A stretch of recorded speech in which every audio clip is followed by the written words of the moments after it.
Welcome to the Brigham Young University Family History Library webinar series.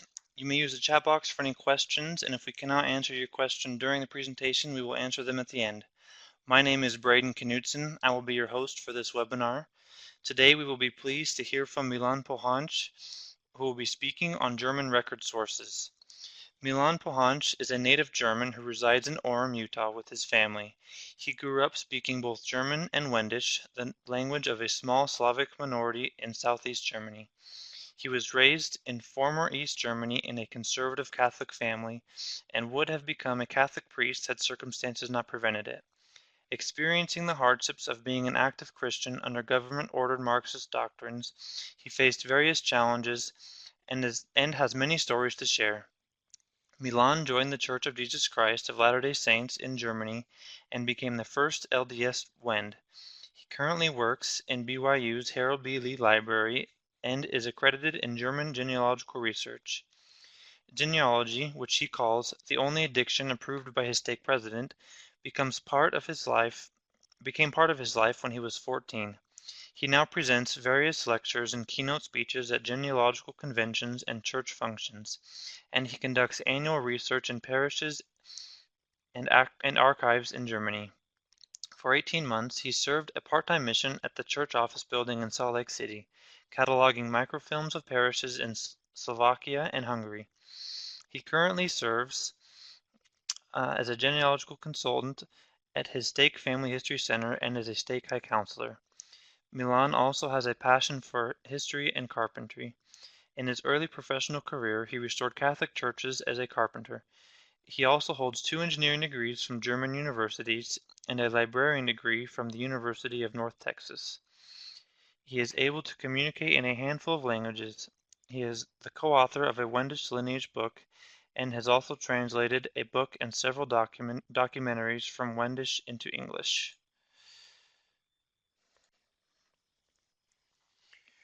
Thank you, Braden, for the nice introduction.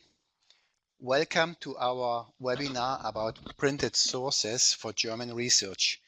If you want to listen to the online sources class, this is still in preparation.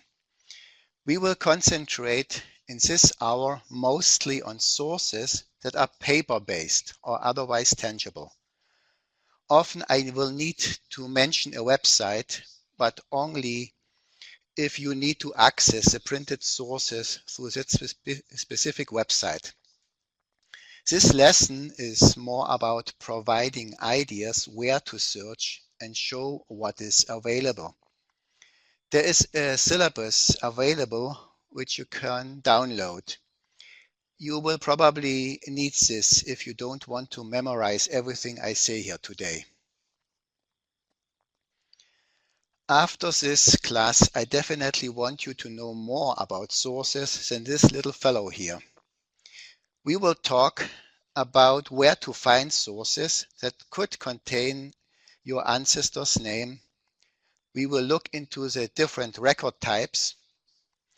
And since you need to be able to deal with the language, we will look into these sources too, and any additional sources that might become useful one day. Let's start with the ancestral records. I will illuminate each source a little bit on the next slides.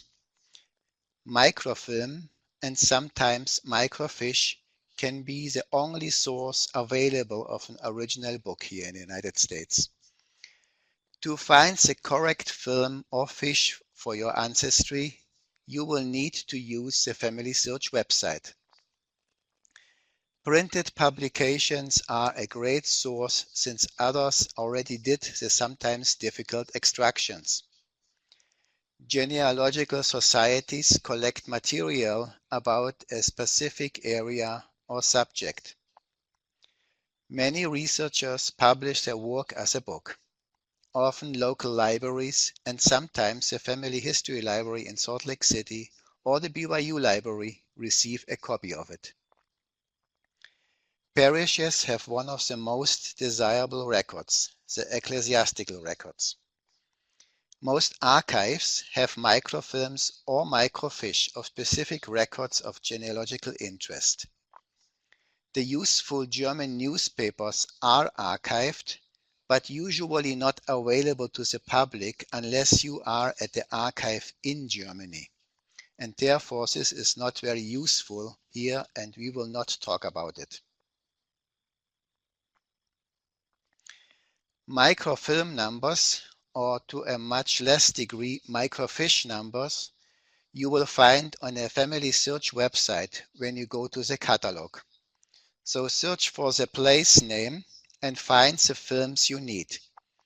If the town of your interest is in an area that belongs today to a different country, such as Poland, make two searches, one with the foreign spelling and one with the old original German spelling.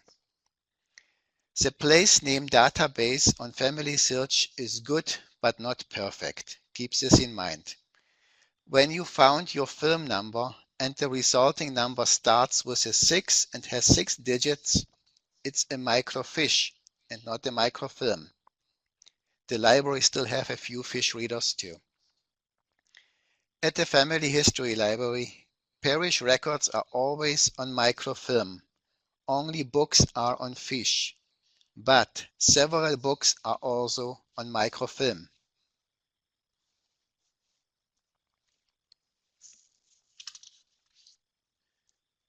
For German research, there are specific records you will always encounter. Civil birth records, such as christening records, as well as marriages and death records, both civil and ecclesiastical. To a lesser degree, you will need the German passenger lists. Actually, only if you want to trace someone back to Germany. And then there are the various printed family history and other genealogical collections. Many of those are at the Family History Library. Let me clarify something here. When I say Family History Library, I usually refer to the Family History Library in Salt Lake City. Now let's look into the areas where microfilms exist at the Family History Library. To the films that are only accessible in Germany, I will tell you more later on. We have mostly microfilms from Rhineland, the Palatine, Baden, Württemberg, and Mecklenburg. From the former German areas that are now part of another country, we have Alsace-Lorraine, Posen, Pomerania, East Prussia, West Prussia, Silesia, parts of Brandenburg, as well as a northern portion of Schleswig-Holstein. We do not have every single parish from these areas, and some parish records were lost by the end of World War II, when the Germans were driven out from their inheritance. But the Family History Library has a lot from these areas. The library also does not have much past the year 1875, because this was the cut that was made according to the old German privacy law. If the filming would have happened today, the library would have everything until about 1925. This table is in your syllabus that you can download. It is much longer than what you see here. This was developed by the Family History Library and is a wonderful tool. It gives you ideas where to find specific genealogically related information. For example, if you want to know the age of a specific person, so you first go to the church records or civil registration records or Jewish records, depending on a time frame and religion. If not found there, you can go to the record sources listed in the third column. Many printed publications are available at the Family History Library, and they started to digitize them. There are about 100,000 books in total. Instead of being forced to come to Salt Lake City, you will be able to read a big chunk of these books online. and anything that is online will be removed from the physical shelf. One of the hundreds of local libraries or archives in Germany might have the very piece of information about your ancestor you need. For example, town histories that lists a lot of names. Always check this potential source when you plan a research trip to Germany. First Search WordCat is a database that lists millions of books, including family histories. If possible, use the version offered in libraries, including public libraries. They have more content than the free online version. If you find something there, try to get the physical book through interlibrary loan at your local library or university. And speaking about universities, check the content of your local university too. You never know which printed treasures you will find there. On Amazon.com or even on eBay could show up printed family histories or town lineage books for sale. I bought these types of materials in the past through both of these sources. And about genealogical societies, I have a separate slide. More to it in a few minutes. The beauty of a village lineage book, or in modern English, one place study, is that someone already did the majority of the extraction work for you. Most of these books are arranged alphabetically or have a name index on the last pages. The Family History Library has thousands of them, and several of them are already digitized. Always double-check your findings in books with the original records, for example in the parish books on microfilm, about any transcription mistakes. We are all humans, and humans make mistakes. Any publication is a secondary source that should be verified in an original source before you accept the data as truth. And as you might know, genealogy without sources is mythology. Most commonly, the lineage books are published with one specific family tree in mind, except this series you see here on this slide. The Deutsches Geschlechterbuch, the German pedigree book or German lineage register, is a series of more than 350 volumes of various genealogies. Please be aware that this series includes only 1% of the German genealogy. Usually the better to-do folks and not so much your farming ancestry. These are found on the first lower level of the Family History Library. They are in a red cover and red spine. And there is a CD available with a family name index for the first 320 of the 350 volumes. And the index is also available online, but it is only accessible at the computers housed at the Family History Library. Biographies or biographical indexes might be useful if some of your ancestors crossed the ocean to settle in the States. Most of the indexes available in the US are about immigrants or their posterity and available at the Family History Library or the BYU Library. There are also some German-only biographical indexes at the Family History Library. Der Schlüssel, or translated the key, includes 3 indexes: a location index, a surname index, and a subject index. The location index offers a means to find information about ancestral villages. The subject index includes topics like occupations and information on German immigration. The family name index includes a listing of families covered in each article, but only those family names mentioned in a title or subtitle. You will find also citations to articles containing transcriptions of ship lists. It shows you also where the specific item is held. So it will not give you the whole article, but only the source where you find the article. And before the internet, this was one of the best German finding tools.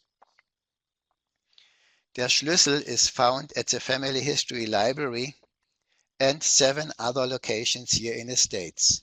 And these are presently Washington, D.C., Dallas, Texas, Minneapolis, Minnesota, St. Paul, Minnesota, St. Louis, Missouri, Chicago, Illinois, and Fort Wayne, Indiana.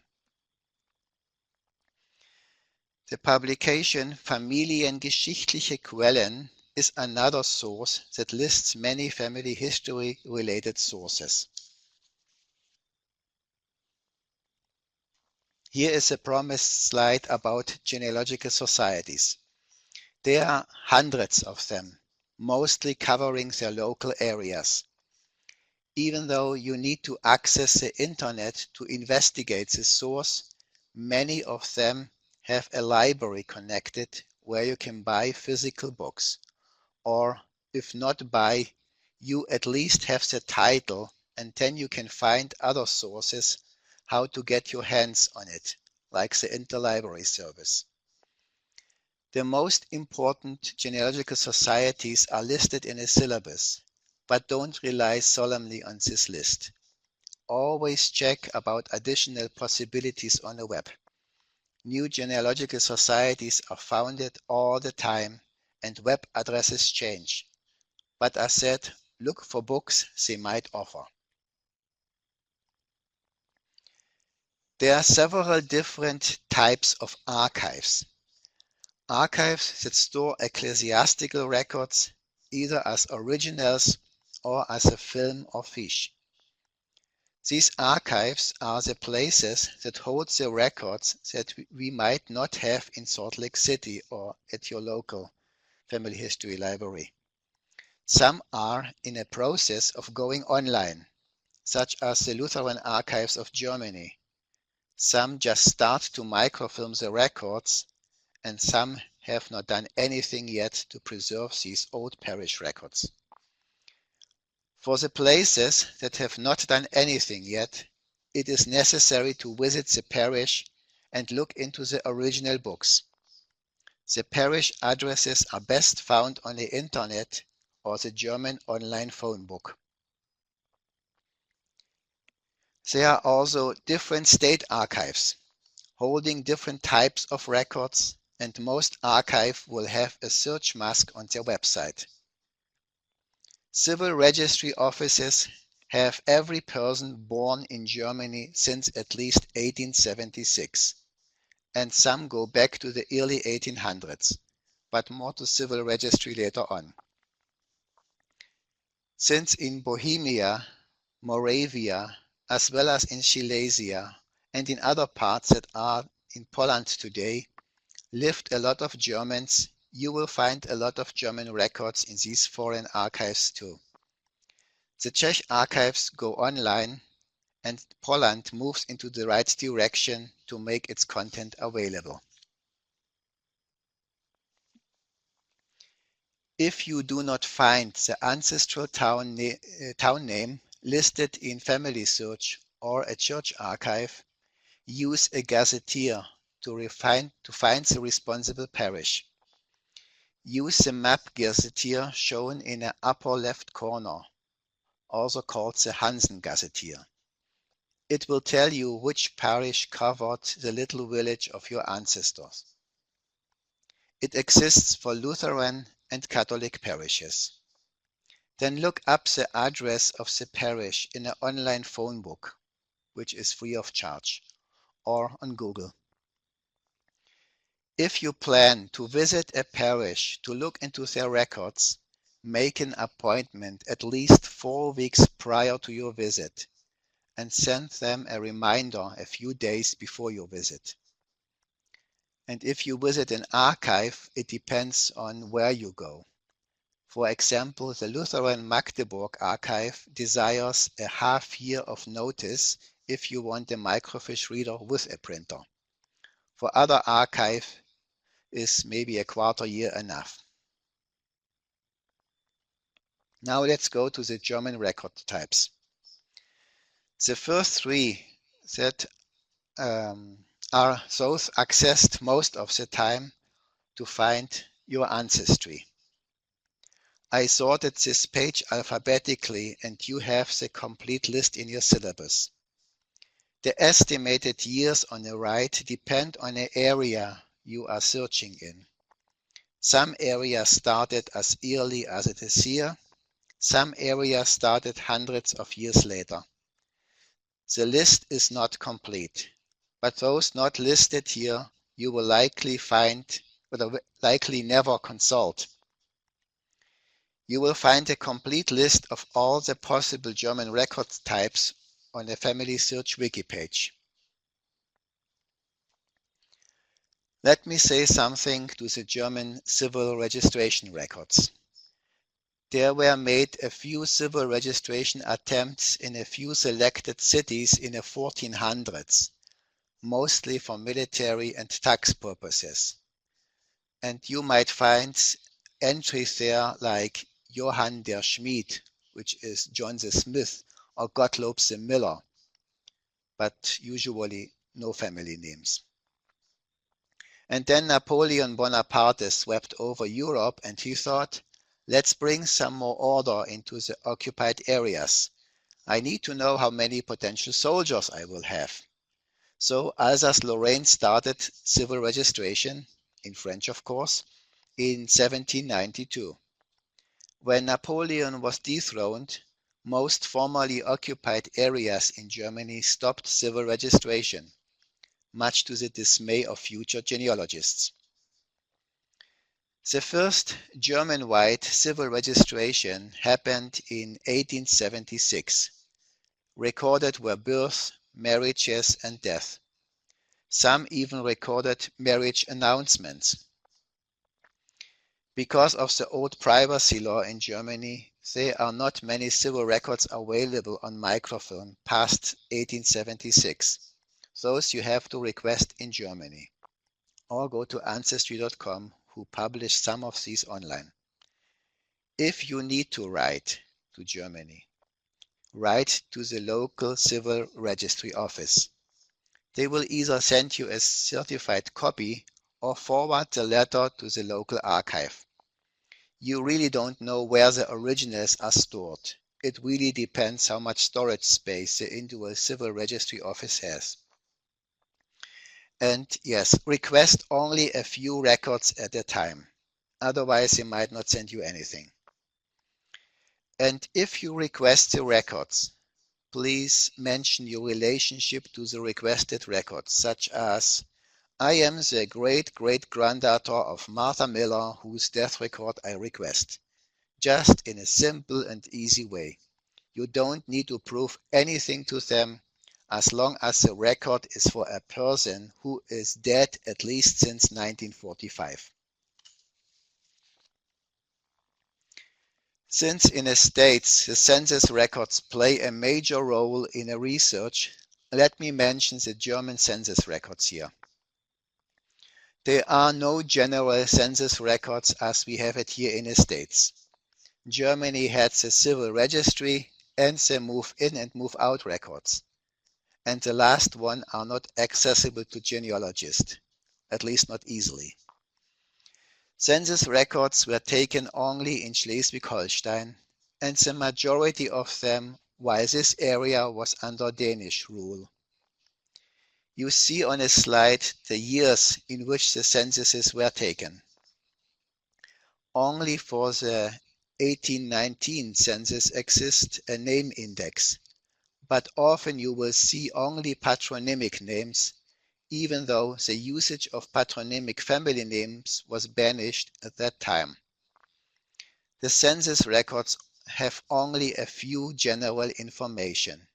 Its main purpose was, like always, military and tax related. People who used these census records complained about its inaccuracy related to age, the usage of patronymic names, even though the same individuals used their regular family names in other civil records. Names are sometimes spelled as they sounded, and a lot of misspelled place names. Also in these areas, when a child reached the age of 14, he or she left the family in search for work on a farm or learn a trade. Therefore, these children are listed under the family of the farm owner or employer, and that can become confusing because not always it was stated that they were a farmhand or an apprentice. If you want to know what exists on a Schleswig census records, make a subject search on family search with the words Germany, Preußen, Schleswig-Holstein, census, all in one line. Besides parish records, this is a record you might stumble upon one day, a court record. Contains a lot of names here underlined and is a great substitute, but only if no other records exist. Right now, if you don't have the time to travel, for example, to Saxony to research the parish records in every single parish your ancestry resided, the court records of Saxony are microfilmed and available at the Family History Library. Court records are searchable by the town where they originated, not by the town where the community seat was.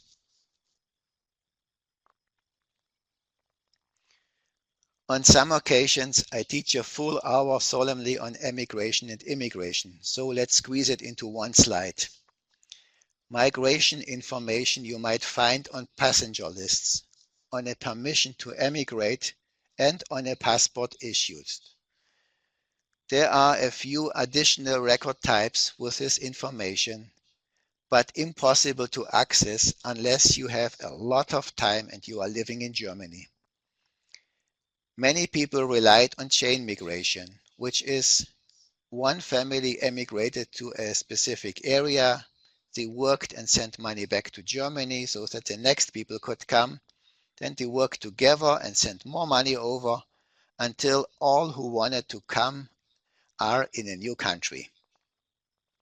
This way often whole families who knew each other and lived together in an old country became also neighbors in a new country.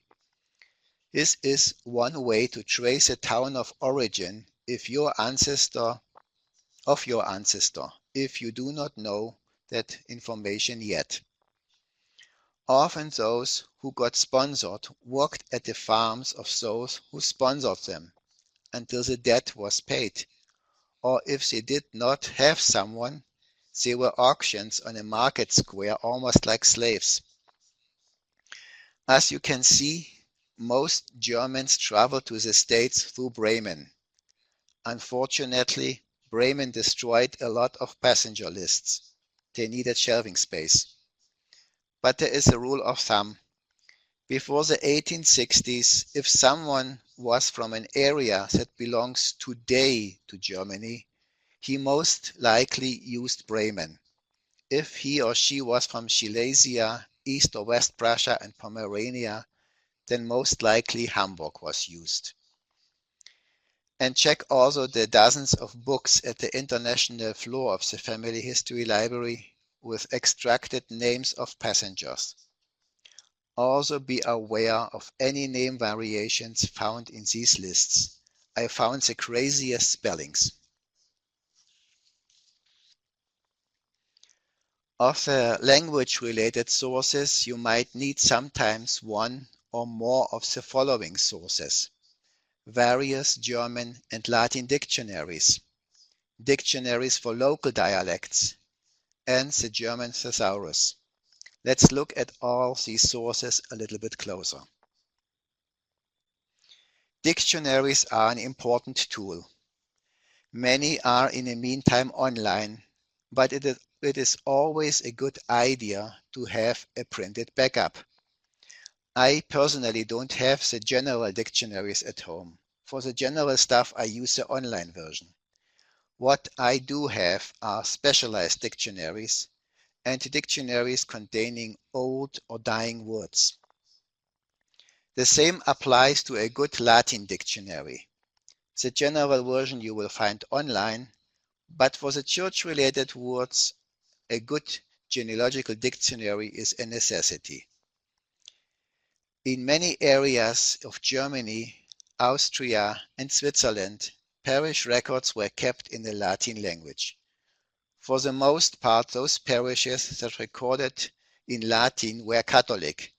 However, this was not always the case, especially in earlier records. Many Protestant parishes kept their records in Latin for quite a while. At times, the parish priests were not adequately trained in the Latin language. Because of this, if they did not know the term or phrase in Latin, they would substitute the phrase or term with another Latin term or even in a German equivalent. For this reason, it is necessary to look up words in both German and Latin when working in German-based Latin records. If your research goes beyond the parish records, you might need a dictionary for the local dialect. Lower German is so much different than the Standard German. It could be almost considered a separate language.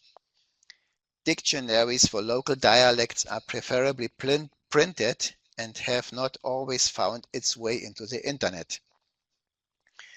Just look at the map here in the upper right corner. It shows you under how many names the flower dandelion is known in a small geographic area. And none of them mentions the High German term for dandelion, Löwenzahn. Yes, it is Switzerland, but for Germany the map looks similar. For a word not found in a dictionary, you could go to a thesaurus. The best available for genealogical purposes is the one started by Jacob and Wilhelm Grimm. You know, the fairy tale guys. It's called Deutsches Wörterbuch and it contains thousands of words today not used anymore. Use this dictionary to find a synonym for the word you found in a record and then go back to a regular German-English dictionary. And if you don't have the money to buy 33 volumes, use the free online version. We are already on a miscellaneous sources, and we will talk about letter writing guides, several word lists, German professions and German names, as well as numbers, symbols, and dates found in historical records.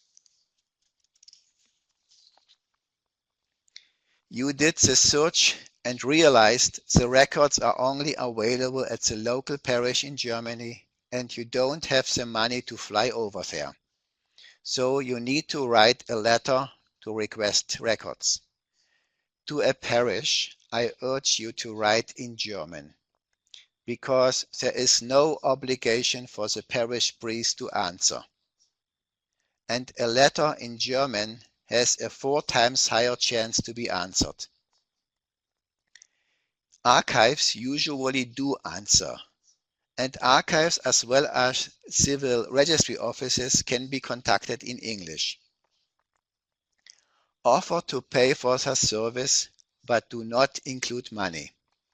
You only include money to the countries outside of the European Union, more or less as a bribe to process your request, not to pay for the service.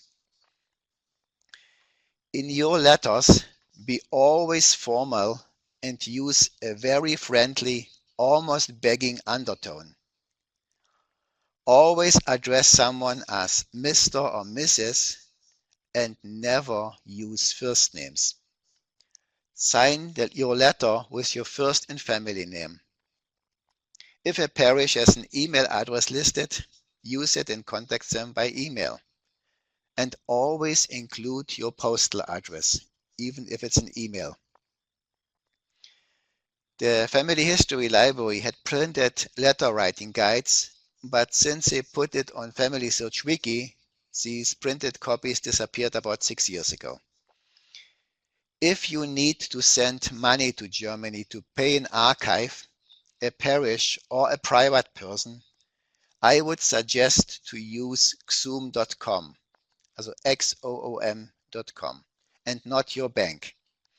Xoom charges only $5 per transaction compared to most banks with $32 or more, and Xoom is much faster than the banks. I used it since many years and had never any reason to complain. And I don't get any credit from Xoom to advertise their services here in this webinar, okay? It is always good to have a personal word list for the most common words in historical records. I put my own list I created years ago into the syllabus. And add your personal words or abbreviations into this list if it is not found there. It will save you a lot of time in the long run. This list should contain the most commonly used words used in ecclesiastical and civil records. And you can do it as multilingual as you want. The Family History Library has some basic word lists available on the international floor, but these contain only about a dozen of words. There are several books printed that contain old German professions. One of the better works is German Professions of the 18th and 19th century, and it is still on sale, I found out recently. Here I have the example for someone who worked in the leather business. There are also online sources for the outdated names of professions.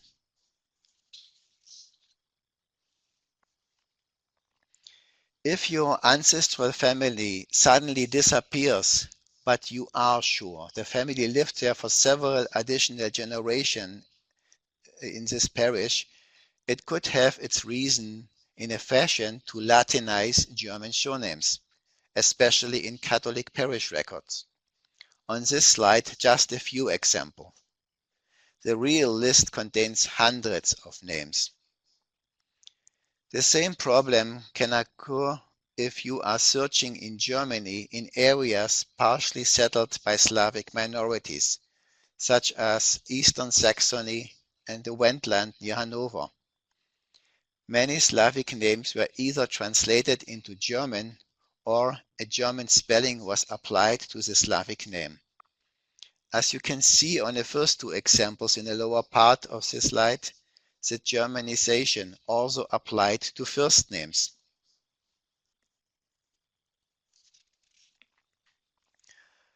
Let's talk a little bit about German numbers. You will find in the syllabus a list that includes all the basic numbers. In most cases, you will see the ordinal numbers listed in the records. Be aware of the endings that depend on the sex of the word that follows next, like masculine, feminine, or neuter. Also, the years are written a little bit different in German than you know it from English. This is an example how ordinal numbers are usually found in parish records if written out. In general, they do not look so much different than English, with the exception that the last two digits where the smaller number or the smaller digit comes before the larger one, which actually doesn't make sense, but I'm not the one who invented the German language, so don't blame me here. Latin numbers are often found in parish records stating the year when something happened, as you can see on the image. They are not too complicated after you understand the usage and learned what the symbols stand for. Also here I put a general explanation into the syllabus. Have you ever seen these signs before in parish records?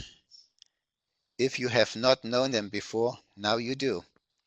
Every weekday was dedicated to a specific planet, and the planet's symbols were used to record the dates of the week for specific events, like for a christening.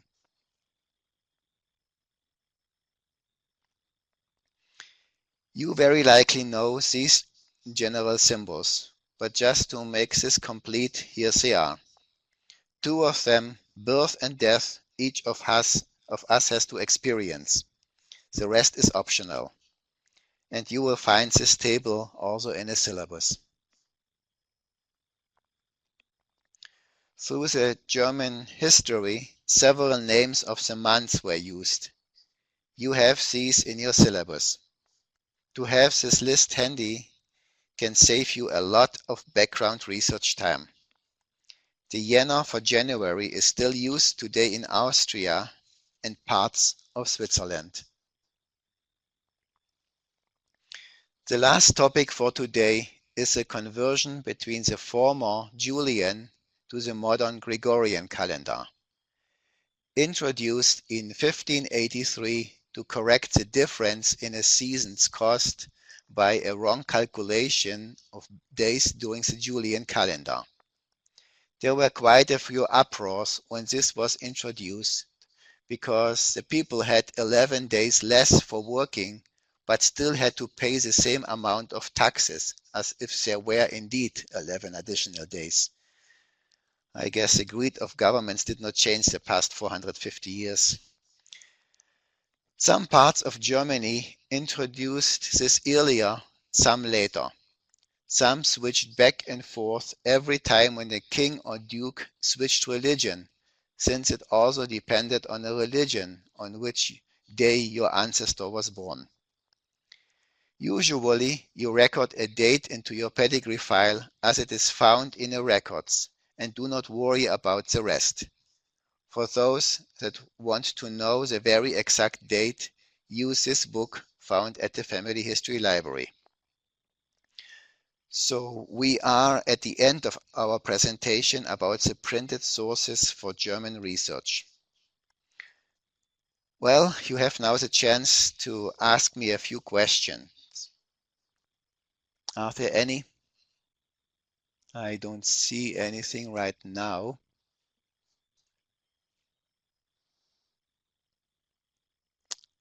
Let's give it a little time. Someone is typing. Was just a thank you note. Thank you too for listening to my strange German accent. Well, if there is nothing else, I think we can stop this recording. Thank you very much to everyone for listening here. Goodbye.